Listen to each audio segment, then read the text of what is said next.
Being a Ferrari fan right now, in simple terms, it's like someone digging in your butt twin. Currently this season, they've been more wobbly than Mercedes on the 2022 straight, and one weekend, Charles and Lewis are giving motivational TED Talks, and then the next week, the morale is in shambles, as well as Fred's hairline somehow receding even more. Ferrari is a team with a legacy running deeper than a marina trench. They're one of the teams with more money in 2024 than several functioning governments. But alongside this, they have dedicated fans so loyal, they'll paint their house red and sacrifice sleep to watch a race from an Albanian live stream, just for them to come 5th. So for all that legacy, all Ferrari has to show is underperformance and underperformance. And they have the history to prove it. Ferrari absolutely fumbled the bag in 2008, the year where Filip should have been the world champion. He did everything right, he won races, kept his nose clean, and even crossed the finish line in his home race in Brazil as a literal champion of the world. And just like that, Massa was a champion for exactly 38 seconds. And 2008 saw its fair share of controversies with the Crashgate scandal, which saw Nelson Piquet Jr. intentionally crash his Renault in a wall under team orders just so Alonso could get a free pit stop.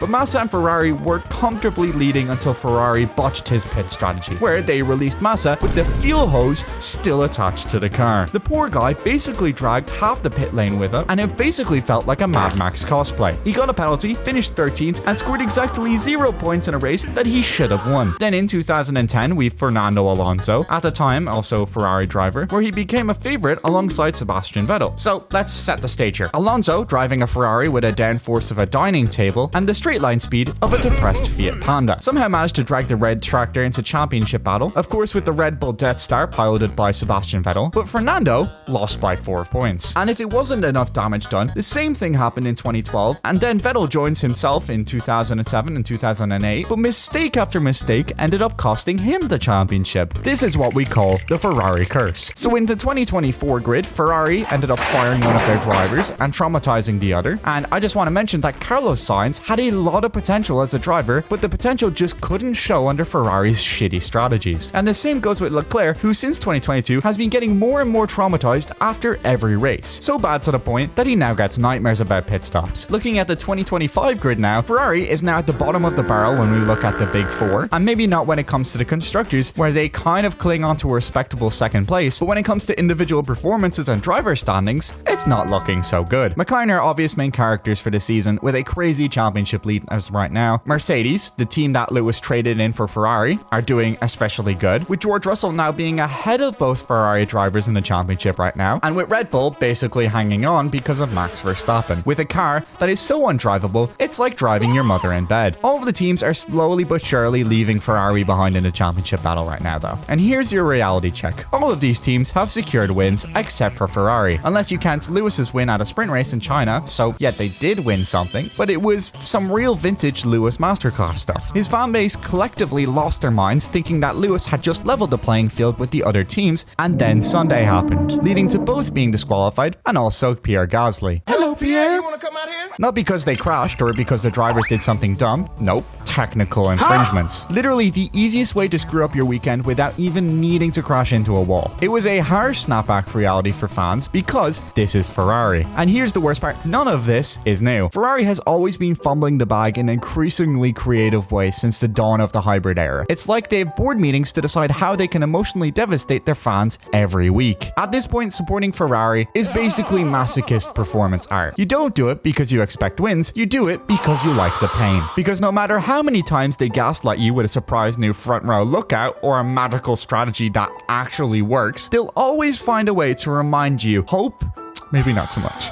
2024 saw these guys choke in several races. In Canada, a bad qualifying followed by some shit decisions in the race saw Leclerc struggling due to strategy, and Sainz actually retake some positions, but here, he unfortunately spins out. The official Ferrari site even called this racing weekend one to forget. And races like this in Azerbaijan prove that even for Ferrari, F1 is a sport of margins, as a pit stop was 1 lap too late and robbed Leclerc of a race win that weekend. So yeah, Ferrari's strategy is so so bad, it looks like they hired toddlers with crayons to plot the pit wall. They lost a lot of points in 2024 with their failures and consistently seem to be at the bottom of the Big Four. And this year, so far, is not much better. They're currently sitting second in the Constructors' Championship, as we said, which doesn't sound bad, until you realize McLaren are ahead by 207 points. McLaren is out here winning races more consistently than crime rates in Detroit, which is very difficult, and Ferrari is just happy to be there if the wind is favorable and gives them an extra second to launch them into third or second. But Charles Leclerc is currently P5 in the championship, and Lewis Hamilton, in his first season in red, is right behind him in P6 with 91, which is fine. But if you told one of the drivers 10 years ago that their best hope in 2025 would be combined 210 points and 0 wins halfway through the season, they would have called the Vatican for an exorcism. And yes, 0 wins. Ferrari is the only team in the top 4 without a Grand Prix victory this year. Even Mercedes, who forgot to build a car in 22, managed to stumble into a win. Leclerc seems he's permanently stuck in F1 purgatory. He's fast, no doubt. You watch free practice and he's flirting with P1, but qualifying comes around and he's throwing his Ferrari into Q3 like it's nothing. And then the races are usually not that kind to him. Every Sunday feels like a bad bit returning. His performances have been good this weekend and it looks promising, but then the Ferrari puts him in such a historically bad strategy and he gets severely undercut. And after a bad pit stop, he then ends up stuck behind someone's midfield car with blown tires because Ferrari realized they've put the wrong fucking wheels on the car. To be fair, Charles occasionally drags the red joke onto a podium, which is basically a minor miracle, but more than often, he's stuck fighting an Alpine for 7th. You can see the frustration bubbling around that helmet. He's showing enough promise to be a future world champion. It's just that he's been for a while and Ferrari is just never delivering. Lewis Hamilton's first season at Ferrari has been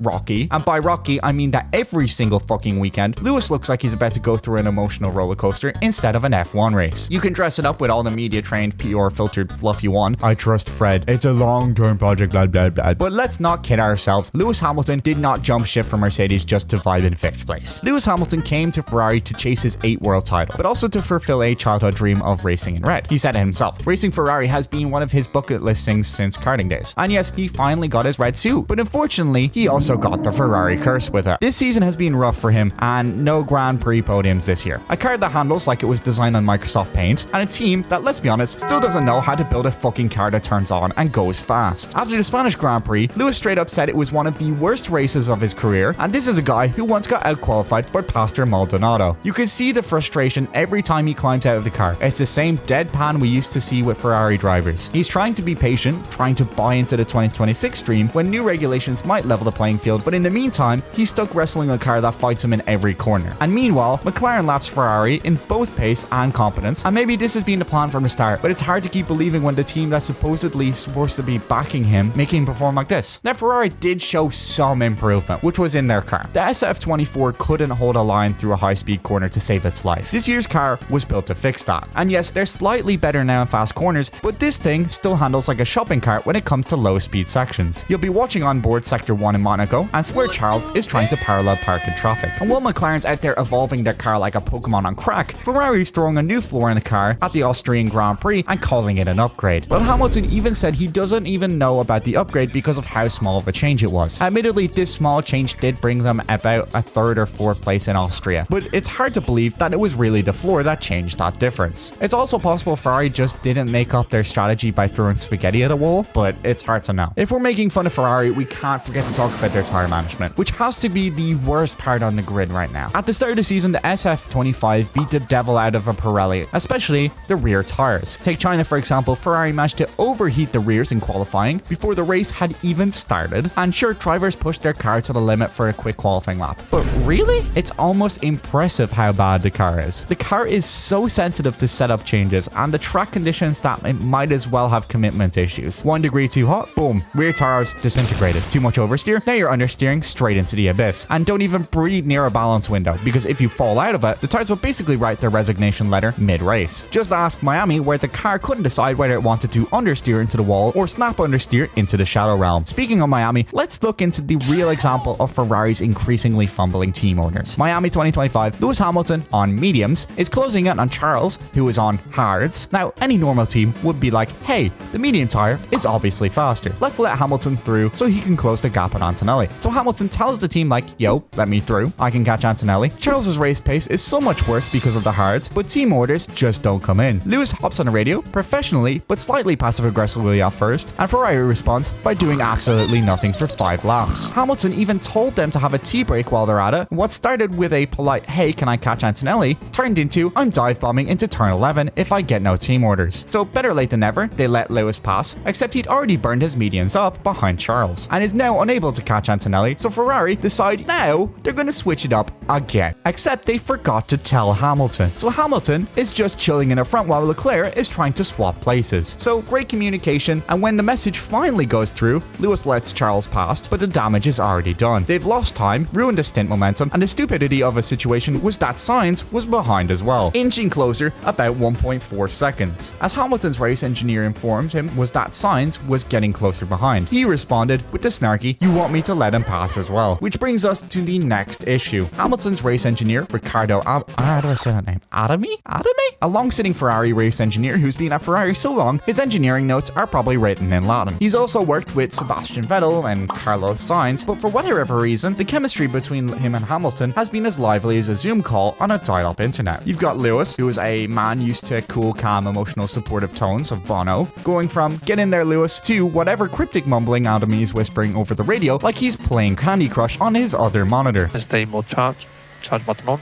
Yeah, no problem. Just don't repeat everything, please. Every single time they speak, they seem to be having 2 different conversations at once, which must be rough for Lewis to go from a great engineer like Bono to whatever the fuck this is. Adami is just extremely vague, slow, and doesn't seem to inform Lewis properly of anything that's going on the track. But hey, it must have been the water. All this tension seemed to come to a boiling point at a Monaco Grand Prix. The frustration had been present all season, but during qualifying, Hamilton mistakenly impeded Verstappen's fast lap due to misinformation from Adami. He gets on the radio and, I kid you not, tells Lewis that Max is not on a flying lap, which of course he 100% is. So Lewis makes mistake number 1 by trusting his engineer and obviously doesn't move out of the way. Max's lap gets ruined and Hamilton gets slapped on the wrist with a 3-place grid penalty. Now, mistakes happen, but this is like a bare minimum of a race engineer where you tell your driver when a missile is approaching from behind. But fast forward to the race, it's not particularly interesting for Hamilton, but for no one really, because it's still Monaco after all. Nearing the end of the race, Hamilton's asking basic existential questions like, am I a minute behind the pack? After the race, in a post-race lap, Lewis, clearly trying to patch things up or at least find some emotional grounding, quietly asks, are you upset with me or something? To which Adami responds with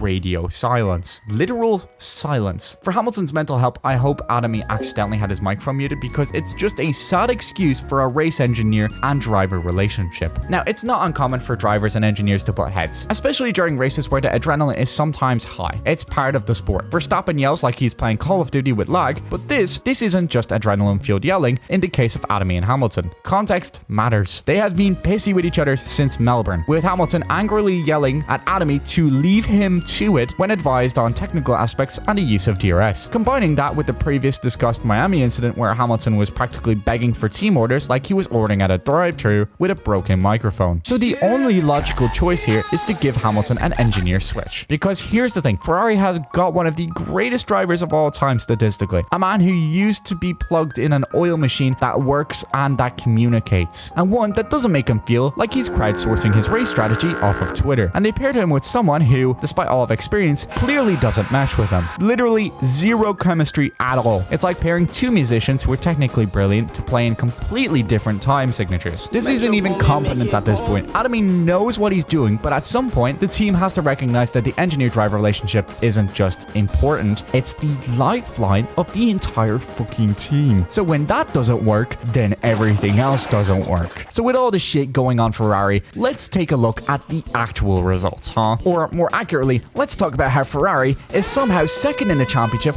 while feeling like they've been in an existential crisis all season. 0 wins, 0 poles, 1 fastest lap, 4 podiums, all from Charles Leclerc. And yet they're sitting second in the Constructors' Championship, and I don't know if that's impressive or just the most backhanded compliment in Formula 1 history. Leclerc has been dragging this team across the finish line like he's cosplaying Atlas with a prancing horse on his back. He's the only reason Ferrari has any silverware this season. You know, he bagged 4 podiums and consistently drives like a man who's fighting for his life and his contract renewal, whilst Hamilton is trying. Absolutely trying. No podiums, no poles, but a lot of polite post-race interviews, and we assume screaming into a pillow off camera. Let's start in Australia, where Charles Leclerc finished 8th and Hamilton grabbed 10th. That's 5 combined points and 1 shared sense of disappointment. Then came China, where Leclerc and Hamilton both got disqualified after the race, but Japan looked better on paper. Leclerc P4, Hamilton P7. Charles was just outside the podium, and Hamilton was vibing in the midfield like a man who's still wondering what Atomy actually meant over the radio. Bahrain, nearly identical. Leclerc P4, Hamilton 1 place behind in P5. Saudi Arabia gives us a Leclerc first real award, a podium in P3. Meanwhile, Hamilton cruised in with another P7 like a dependable Toyota Corolla. Not flashy, not fast, but at least he finished the fucking race. Then we hit Miami, and oh boy, Leclerc P7, Hamilton P8, but the real fireworks were on the radio, because we do love ourselves some real Ferrari drama. In Imola, Lewis was in the lead with P4, whilst Charles came home in P6. A painful result for a race in Italy, but in Monaco was Leclerc's redemption arc. Finally, P2 on his home turf, whilst Hamilton managed to be 5, which is respectable until you remember he was almost a minute behind the pack. Spain gave us another Leclerc podium and Hamilton in P6, just far enough behind to start wondering if Ferrari's just copy-pasting their strategy from 2017. In Canada, they both played safe, Charles P5, Lewis P6. Austria, finally a bright spot for both, Charles on podium again with P3 and Lewis behind in P4. Now that is the Ferrari dream. Both cars at the front, no explosions, no radios on fire, no penalties. Until next week. And then Silverstone slammed the door on Lewis at his home race, finishing P4, while Leclerc decides to kiss P14. And throughout all of this, the stat sheet is absolutely wild. So here we are midway through 2025 Formula 1 season, and Ferrari is doing, well, they're not throwing it quite as hard as usual. But let's not get too excited, because while the prancing horse is trotting a bit faster these days, they're still watching McLaren take off into the sunset. Let's talk facts. Ferrari sits second in the Constructors' Championship with 222 points. Sounds respectable. But you know something's wrong when Sir Lewis Hamilton is getting gapped by Lando Norris. And catching McLaren, yeah, that's looking about as likely as Ferrari nailing a strategy call in Monaco. The gap is wide, the pace deficit is real, and unless McLaren collectively forget how brakes work for 5 races straight, Ferrari is fighting for silver medals. Again, we're talking need a miracle levels of comeback, like Sebastian Vettel and Toro Rosso winning Monza kind of miracle. So what is the game plan? According to Fred, the issue isn't the car, it's the execution. And we totally didn't fucking know that. Ferrari apparently had failed massively at optimizing their race weekends. Translation, the car's not awful, they're just not using it properly. It's like showing to a gunfight with a decent pistol and then forgetting to take the safety off. One race they look like contenders, the next race they're tripping over tire strategy and forgetting how undercuts work. Consistency? Don't know where.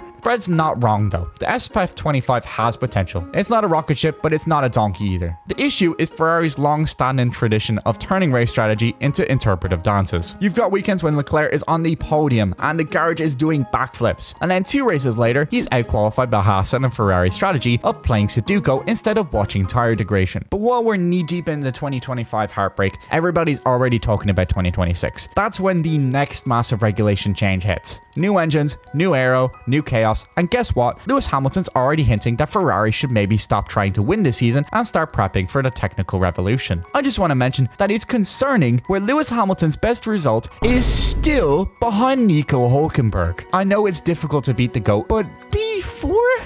Look, Hamilton knows the deal. He's been through rule changes, title fights, and more Mercedes debriefs than most people have hot dinners. If he's saying Ferrari should shift focus in 2026, that means they're not catching McLaren anytime soon. So let's not embarrass ourselves trying. But there's a dangerous game at play here, because do you throw the towel on 2025 and go full send on next year's car, or do you keep grinding away and hope that McLaren implodes and Zach Brown starts taking managing lessons from Christian Horner? Not saying Christian Horner is bad, but historically doesn't have the greatest history with his employees. Now, Ferrari hasn't always handled this balance well. In fact, their version of multitasking usually involves building 2 cars that are equally mid. So let's be real though. If Ferrari's going to return to glory, 2026 is the window. Everyone starts from scratch, and Ferrari's resources, talent, and fan base deserve more, being the eternal bridesmaids. But that requires something Ferrari hasn't had in ages: flawless execution. No more wrong tires at the wrong time. No more Leclerc screaming why on the radio like he's been written out of a TV show. It means locking in now. Get the team in sync, building not just a fast car, but a team that doesn't collapse under pressure like a folding chair at a barbecue. Because if Ferrari messes up in 2026, I think there's going to be a lot of suicide rates that year. But hey, if you like this video and hope Ferrari don't fuck up next year, subscribe, click the video on screen, please do. Please, I need to pay rent. And you like the video. You like it. Please, please, please.